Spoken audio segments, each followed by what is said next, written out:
All right, everybody see that okay?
Can you guys see that all right? Yes, sir. All right. Yes, sir. For some reason it's coming up weird on my desktop. I usually can see the other one here, but for some reason I'm minimized. I'm not sure why.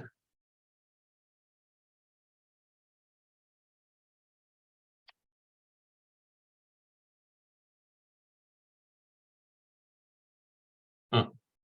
Okay, well, I can live with it. All right.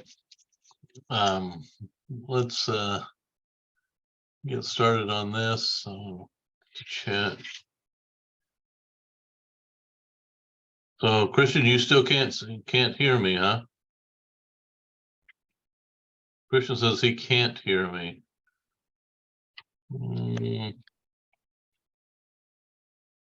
Okay, now he can. All right, good deal. All right, we left off last time with looking at the 21st century changes and some rulings in the Supreme Court that kind of reversed some of the earlier rulings, which allowed for the practice of one's Christian perspective. Which goes back to the first 150 years where practice of one's religion in the public sphere was not considered, unconstitutional. Now the phrase and how we looked at how phrase separation of church and state came into being, which is not in the Constitution, but and how certain rulings, eliminated the practice of faith, like in prayer in school and so forth. But now we've seen a few things like being reversed with the current Supreme Court. So that really, that history was just to bring us, kind of remind us that there's been a secularization process going on in the public sphere for quite some time, especially from the Everson case on in the 1950s on in 21st century. So as we go forward here, we're going to talk about this split that's been developing over the years, and particularly you can trace it back. Most people trace it back to the time of the Enlightenment, which it's true. That's when this kind of focusing on the human side of things and pushing God out of or spiritual realm out of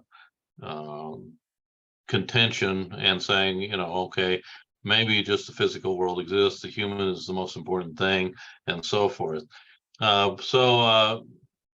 Three forces that were developing from the Enlightenment was the secular humanist philosophy, And this will correlate with this is what we saw earlier, this crossroads period in time of the Enlightenment and modernization.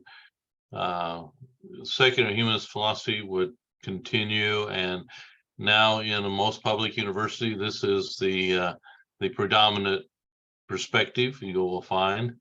Also, evolutionary theory and materialism, science and reason. In the science area, seeing the world totally naturalistic or materialistic is common. And then the third area, which is modernization. You got your wealth accumulation, technology, and media falling in these categories. These three sectors of society, over the since Enlightenment have been quite strong. You'll even see when we talk a little bit about Kurt's book on what is secular humanism. He equates secular humanism with modernism or modernization here. And so realize that that aspect is very important, as well as the other two. I included a little video here by Oz Guinness.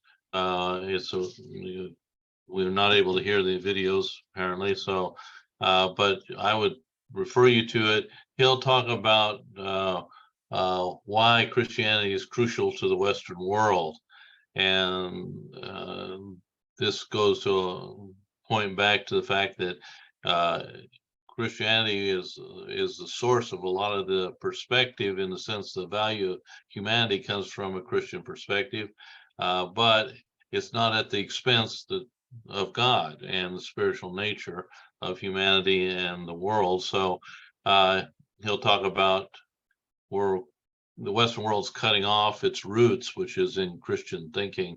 And in doing that, you've got a cut flower situation where, there's no roots left, so they're eventually going to die. And so he uses that imagery to talk about it. All right, so this video, which you can look at too, points back to the roots into Greek philosophical thinking. The Enlightenment went back and studied the great philosophers of ancient Greece and others, and that informed a lot of the Enlightenment period to put more emphasis on the human side of things. This video will actually talks about why the West has been successful, and he'll point out that it brought together two things: this Enlightenment understanding. Excuse me. That's Enlightenment understanding, which goes back to Greco-Roman time period and before, and then there is the Christian aspect, goes back to Judaism as well, and they were melded together, and each needed each other to be successful. And he covers that in his. He has kind of a political bent, I guess. Ben Shapiro, being who he is, wouldn't always have that, but it is an interesting one. But he does point out the Greek philosophical thinking that's in the background of Enlightenment, but there's also the Christian aspect. All right, so then you had the Renaissance that was the 14th, 15th century. So as we think about it, it was during this time that the father of humanism, Pedro, comes along, and there's an emphasis on humanity in this time period. Scientific revolution will come on its heels, scientific method, and so forth. And then this brings us into the Enlightenment in the 18th century. And just summarizing the industrialization and modern period, 19th, 20th century, and now into 21st. and kind of a key person in from the 19th to 20th century, moving into that. Friedrich Nietzsche, and most famous for saying God is dead, and you know, uh, indicating that the Enlightenment thinking had killed him. In other words, we now realize that only us humans are what's important, and that's all there really is the physical world.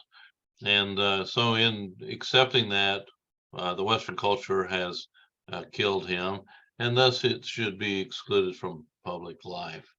And so he becomes a very important figure in that transition time. And of course, his philosophical writings will become a source of understanding the world for Nazism. And so it has impact. What we think, how we view the world does have impact in the real world. But that's just kind of a summary as the developing split between the spiritual and secular continue. All right, so when we get down into thinking about the scientific side of things, get your enlightenment and materialism. Darwin is a major figure in all of that. And of course, evolutionary theory comes into being, and it's based on a very materialistic view that only the material world exists. Um, Humanism and enlightenment give rise to a philosophical commitment to the idea of the progress of humanity through science and reason.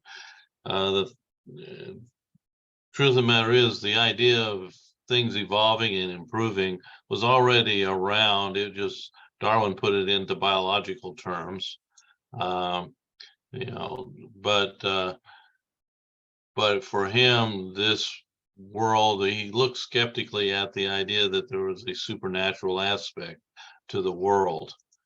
And when he wrote The Origin of the Species in 1859, he basically just said, if we just presume that, only the material world exists and how it all came into being, and so origin of life has given us what some would call a scientific, but of course it's not truly scientific because it can't really be proved by the scientific method in and of itself. But he just took what was a present, the idea that, hey, this world is moving forward from primitive to more complex. And this was very common in that time period. People were looking at the discoveries and everything going on in the 1800s and in the beginning of the 1900s. But World War I is going to come along, and people are going to wonder, well, are we really improving? And World War II comes along on its heels, and people just philosophically begin to doubt the presupposition we're getting better. And then you got communism coming in the heels of World War II, and the murder of tens of millions of people in the name of these various regimes, and not to mention what Nazis did during World War II. And so the idea of society getting better isn't looking too good. And the two most prominent regimes that killed the most people were regimes that didn't believe in the spiritual realm and, enforced the idea of, materialism and naturalism at the expense of any kind of spiritual beliefs. So you got this emphasis on naturalism, where the physical world is all exists, no immaterial reality, and materialism. Everything that truly exists is matter. Everything is material. This phenomena we see are results of material interactions. There cannot be a spiritual dimension in the idea of materialism. And this will keep coming up as we look further into this split that is continuing. So Darwinism, this, just given the, like I mentioned a minute ago, I got ahead of myself, but the idea that things are moving to better and improving, evolving upward was already present, and so this philosophical commitment to the idea of the progress of humanity, which historically now we look back and we can say, wow, progress hasn't been too good. Look at the things that have happened. So when we look at the historical forces towards secularization, Enlightenment time on into secular humanism, you got various things coming into play. You got the humanistic philosophy, deism and naturalism, reason and rationalism, industry, technology, modernity, scientism, notice scientism, not science, and materialism, and then evolutionary theory. So these all work to push a secular perspective of the world. So as we kind of looked at some of the court cases that show the influence of secular humanism in the U.S. System, society.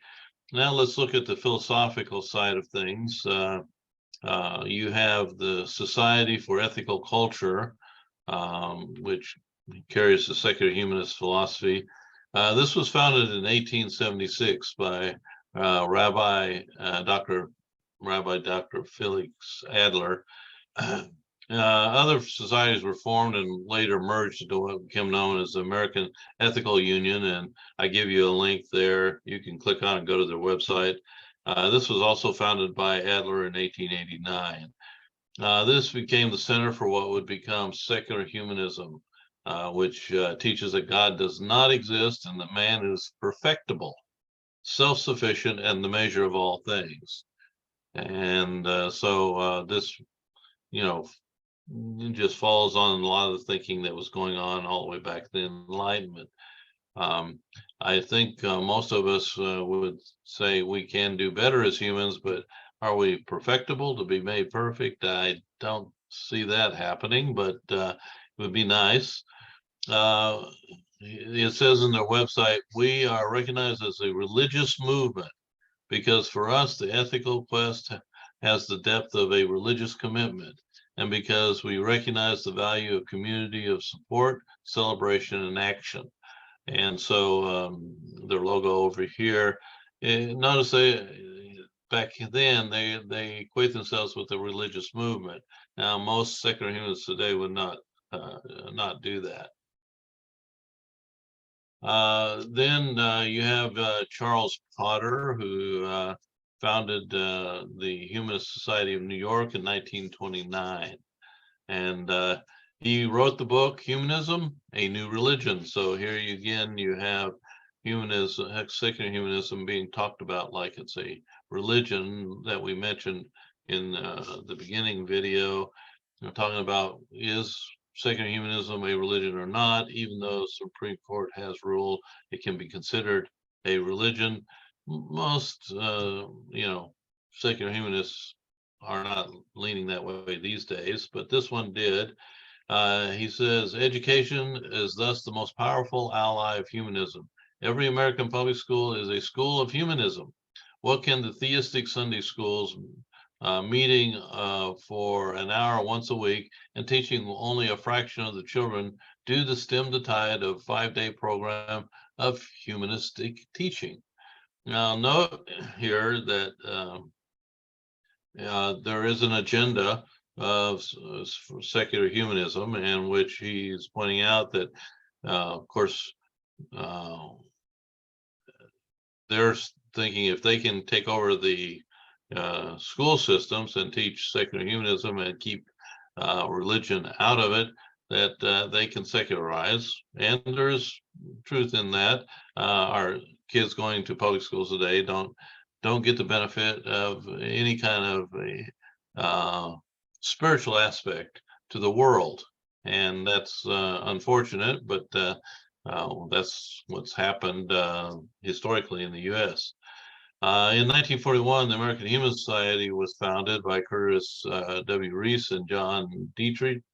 They were well-known Unitarian ministers of that time period and humanists.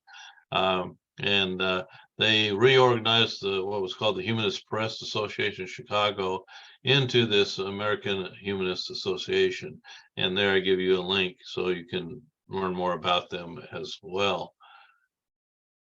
And so as we continue on into thinking about this, well, I have this on here twice. I have no idea, but here it is the quote from them from their website. Humanism is a non-theistic worldview with ethical values informed by scientific knowledge and driven by a desire to meet the needs of the people in the here and now. So here you can see he doesn't bring in religious aspect, but points out they're a non-theistic worldview.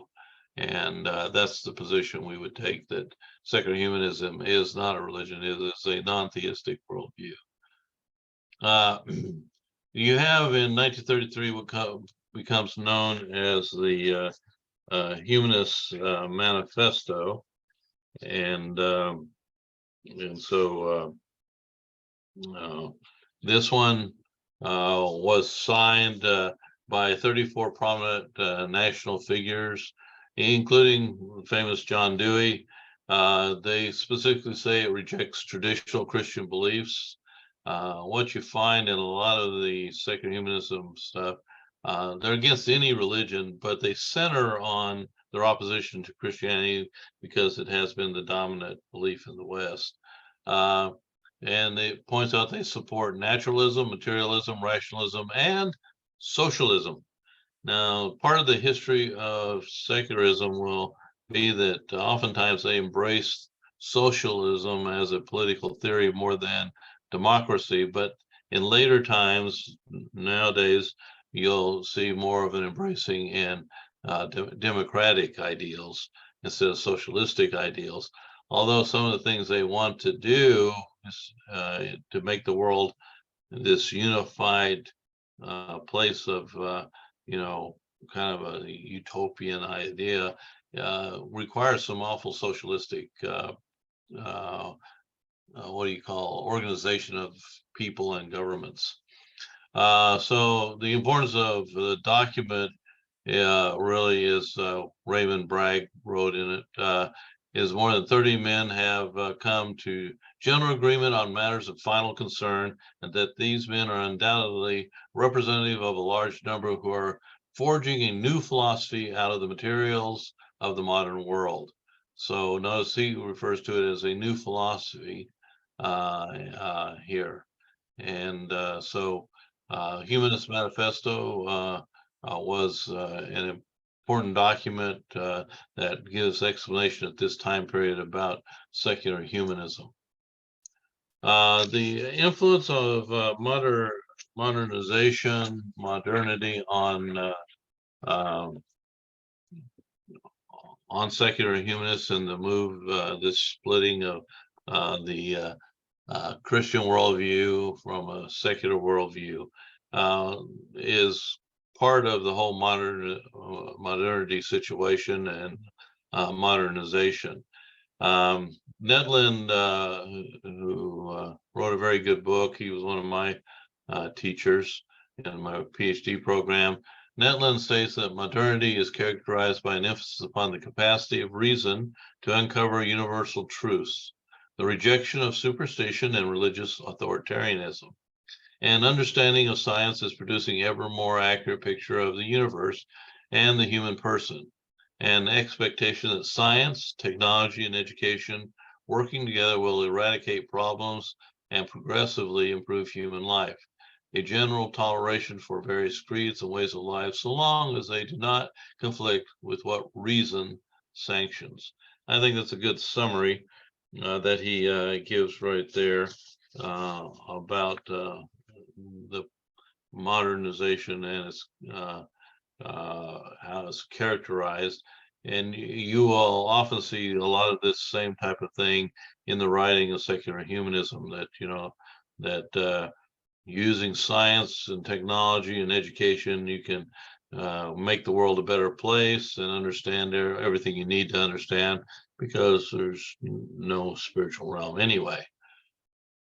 Um, so modernity to secularization, it does originate in the 18th century Enlightenment, but increasingly a globalized culture that is rooted in the process of modernization, and this is associated with economic, industrial, and social transformations, which are moving worldwide. In other words, globalization.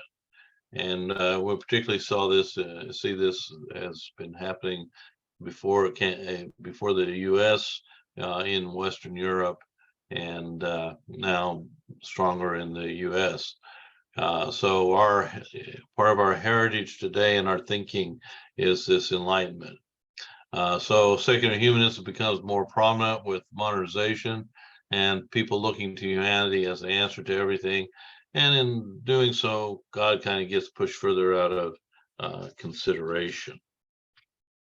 This brings us to the 1960s and 70s, when you have what's called the secularization thesis put forward.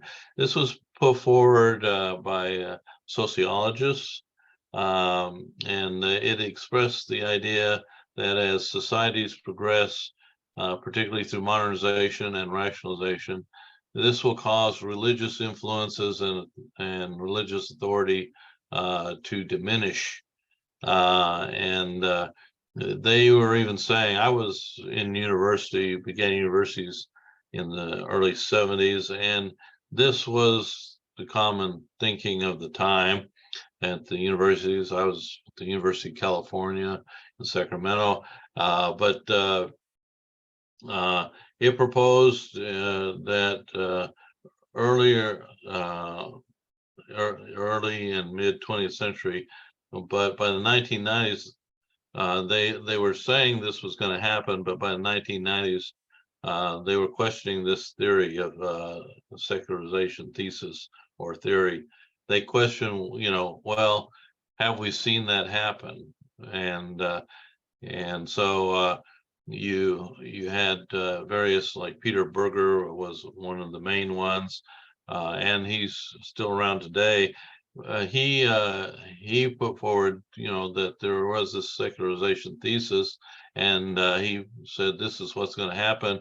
By the 1990s, we're going to be mainly a secular society. Well, 1990s came, and we're still highly religious, and the world itself is highly religious. So Peter Berger, along with others, um, sociologists, began to say, well, we were wrong about the secularization theory. And so later books would indicate no. Even Peter Berger, if you go on and Google him or see some things on YouTube, his talks, he'll talk about, no, we don't live in a secular society. We live in a pluralistic society that has a lot of religions and also secular thinking. And that is what the world we live in today. So the secularization thesis didn't come to be, didn't come to pan out in the late 20th century and early 21st century. So secularization is the prevailing view among new atheists, along with much of the academic world. And it buys into scientific materialism. And you can, Nancy Pearcey mentions this in her book, Finding Truth. And it is, I know this was so when I was at the university, public university, when I started my education. But it's very present today as well. Although secularism is still growing and having an impact in the West, the U.S. has particularly not followed the trend of the secularization hypothesis. And in fact, it's argued by some that as secularism progresses, this will cause people to look for the transcendent. And that may be very true. You know, I think the book you guys just read, Chance and Dance, is an example of saying people begin to realize there's just much more than a cause and effect of material world, because there's imagination and things that can't be quantified in the material world and proved by the scientific method. So, um, secularism, Peter Berger is one I mentioned a minute ago. In his book, Religion for the First Time in History Has Lost Its Validity for Individuals in Society. And so this was when he was really buying into the hypothesis, the secularization thesis. An increasing number of individuals have a philosophy and worldview that does not involve a religious dimension. And, there was and continues to be people moving in that direction, but it didn't pan out to be that will be the dominant thing. It's still not the dominant thing to this very day. But now pluralism is what Peter Berger emphasizes, that, yeah, secularism is just one worldview among many in the world, and religions of various types dominate the world. So the vast majority of the world is religious. So when we talk about modernization and modernity, here's the definition. Modernization theory both attempts to identify the social variables that contribute to social progress and development of societies, and seeks to explain the process of social evolution. And so when we talk about modernization, that's what we're talking about. Modernity is an era characterized by scientific thought rather than metaphysical and supernatural beliefs. Has focused on individualism, industrialization, and technical development, with generally includes a rejection of some traditional values. So oftentimes we use them interchangeably, modernization and modernity, and they do overlap, but modernity is basically talking about this era, and modernization is talking about the process that's going on within that. And so in this process of modernization, you have some secularizing factors, and so this era of modernity has these factors that are contributing to this spiritual secular split. First is science is objective, and the idea that science can give humanity a true understanding of the world, only in the material world, and even then it's limited in what we can observe, and then it's limited by the hypotheses that are used, but in either case, those who buy into the more of the secular view of things see science as objective, but like all people, scientists are not totally objective. Reason can be the basis of morality and law. So instead of saying, oh, God gave these principles, we can reason to have morality and law. The trouble with that is we've seen it in such things as Nazism and communism, where they take out the spiritual ideas and morality on the basis of reason. Well, it was moral to kill 6 million Jews because they were not pure Aryans, or the other 3 million plus they killed for other various reasons, or in communism because you didn't agree with the communist regime and would not submit, you weren't worth having around, and killed tens of millions in both Russia and China. Some added up to over 100 million. And so I don't know about you, but that kind of morality doesn't really impress me. Uh, Universal truths can be discovered through reason only. Science, technology, and education can solve humanity's problems. Well, so far that hasn't happened. And and it certainly didn't happen in communist regimes. Views contrary to reason are not respected or even tolerated, and that's why you get pushing Christian perspectives out of the public sphere. Paul Kurtz, in the book you read, that we're hopefully get to discuss, in what is secular humanism, argues that modernism is synonymous with secular humanism. And so it's an interesting statement that how much he looks at modernization as a part of the whole secular humanist perspective. So Christian thought in America, originally there was an integration. The founding fathers, as we saw earlier, believed that you had to have the Christian perspective, its moral teachings and moral codes, and the view of humanity was important, because it would give the moral foundation needed to have a free society that they were envisioning when they were creating what they called the experiment. Nobody had ever created a system like we have in the US of government, and they believe that the Christian teaching had to be part of it, otherwise it wouldn't last.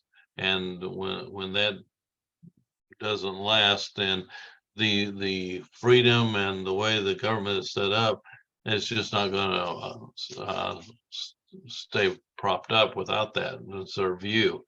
So in that, early on, U.S. culture and Christian perspective overlapped. It was in political thought, political practice, science, education. You had Congress, having the first printed Bible in the U.S. that was approved by the legislature, and it was to be used in schools. So you have the mix of Christian perspective with U.S. culture in this early time period, with cultural practice, religious actions, and it was basically, an open worldview, although at points, some people were more deistic. And then later you'll have more secular humanism coming in. But this will change into modern times. And that's where we should cut it off for this video, and we'll pick up here on the next one here. So